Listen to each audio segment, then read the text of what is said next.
December 2024 সালে আমি এবং আমরা একটা ডেলিগেশন গিয়েছিলাম ডক্টর ইউনূস সাহেবের সাথে দেখা করার জন্য সরকারি ভাবে যমুনায়। সেখানে ওনাকে দাবিগুলো আমরা তুলে ধরেছিলাম। উনি যখন লন্ডনে আসেন 12 জুন, আমরা এখানে ওনার সাথে দেখা করে দাবিগুলো তুলে ধরেছিলাম। উনি আশ্বাস দিয়েছিলেন, কিন্তু আজ পর্যন্ত আমাদের কোন দায় বাস্তবায়ন হয়নি। এই আলতাফ পার্কে আপনারা জানেন ইউনূস সাহেবের সমর্থনে আমরা কত বিশাল সমাবেশ করেছিলাম, কিন্তু আমরা প্রবাসে কিছু পাইনি। পরিষ্কার করে বলতে চাই, যুক্তরাজ্যের প্রবাসী বাংলাদেশ সিলেটি কমিটির পক্ষ থেকে যদি আমাদের দাবি এক মাসের মধ্যে মানা না হয়, তাহলে প্রয়োজন হলে আমরা এই যুক্তরাজ্য থেকে রিমিটেন্স বয়কট আমরা ডাক দিব, প্রয়োজন হলে আমরা বিমান বয়কটে ডাক দিব। আমরা দেশের কোনো ক্ষতি চাই না। আমরা বড় অনুরোধ করবো যাতে সিলেটবাসীর মধ্যে শ্রদ্ধা প্রদর্শন করে দাবিগুলো মেনে নেওয়া হয়। 5 ঘন্টায় আমরা ঢাকা যেতে পারতাম, সেখানে আজকে 16-18 ঘন্টা লাগতেছে। আজকে সমাবেশ থেকে আমরা সেই দাবি জানাচ্ছি যে সিলেটে মহাসড়কের কাজ যাতে দ্রুত সম্পন্ন করা হয়। আমরা দাবি জানাচ্ছি আপনার ট্রেন লাইন যাতে সংস্কার করে আধুনিক ট্রেন যাতে সিলেটে চালু করা হয়। আমরা দাবি জানাচ্ছি ওসমানী বিমানবন্দরকে যাতে পূর্ণাঙ্গ বিমানবন্দরে পরিণত করা হয় এবং সিলেট ওসমানী থেকে যাতে বিদেশি ফ্লাইট অবিলম্বে চালু করা হয়। আমরা দাবি জানাচ্ছি আমাদের চা বোর্ডের সদর দপ্তর সিলেটে বা শ্রীমঙ্গলে স্থানান্তর করা হয়। আমরা দাবি জানাচ্ছি হাওর উন্নয়নের বোর্ডের সদর দপ্তর যাতে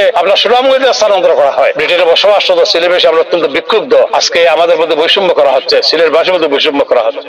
আমরা আজকে প্রতীকী প্রতিবাদ জানাইছি খালা কাপড় সবুজ দিয়া, যার মানে হইল কি গভর্নমেন্টে আমরা দেখেন না, তারা চৌক আছে কিন্তু সিলেট দেখেন না। তো আমরা মনে করি যে সিলেট দেখার লাগি আমরা যদি কোনো ধরনের কঠোর পদক্ষেপ নেওয়া লাগে আমরা নিমু এবং আমরা দেখাই দিমু আমরা সিলেটিরা ঐক্যবদ্ধ। সিলেটিরা যদি আমরা ঐক্যবদ্ধ হয়ে ডাক দেই, আমরা মনে করি শুধুমাত্র আজকে যারা আইসি এখানে নাই, সারা বাংলাদেশ ও বা পৃথিবীর বিভিন্ন জায়গায় যারা সিলেটি আছেন সব এক খাতারে আইবা এবং আমরা সিলেটের উন্নয়নে আমরা কাজ করবো। পাশাপাশি আপনারা সবাই জানেন সিলেটের যে খনিজ সম্পদ আছে যার সারা বাংলাদেশে 40% সাপ্লাই দিই আমরা গ্যাস, অথচ সিলেটের বিভিন্ন অঞ্চল গ্যাসের সাপ্লাই দেওয়ার না। এর বাইরেও রাস্তাঘাট থেকে শুরু করিয়া প্রতিটা জায়গায় আমরা ভুক্তভোগী। আমরা আরেকটা জিনিস দেখি যে বর্তমান যে রাস্তাঘাট আছে এগুলোর জন্য নয়া কোনো বরাদ্দ লাগে না, এগুলো হচ্ছে রোড ট্যাক্সের মাধ্যমে যে এটার হইল গিয়ে অবকাঠামোর রক্ষণাবেক্ষণ না করিয়ে যদি গভর্নমেন্টে যদি আমরা দেখা যে টাকা নাই, তাহলে আমরাও বিদেশ থেকে বা বিভিন্ন দেশ থেকে যারা আছি আমরা রেমিটেন্স বন্ধ করে ফেলবো, আমরা কিছু টাকা।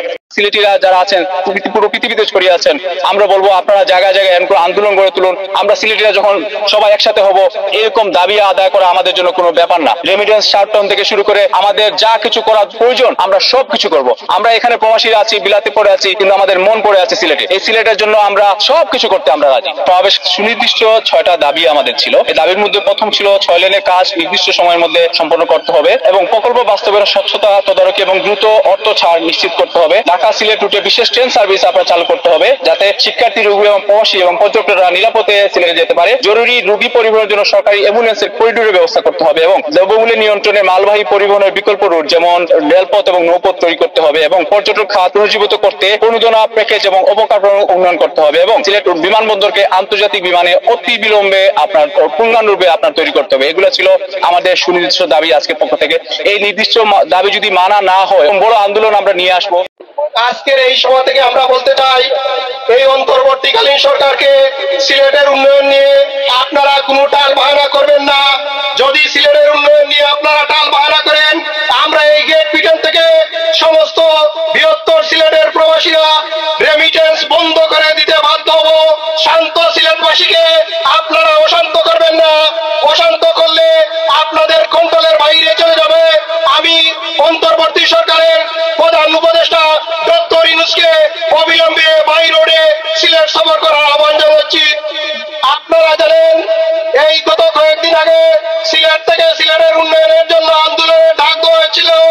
সেই আন্দোলনের ডাকে সিলেটের সাবেক জনপ্রিয় মেয়র আরিফুল হক চৌধুরী 15 দিনের আলটিমেটাম দিয়েছেন।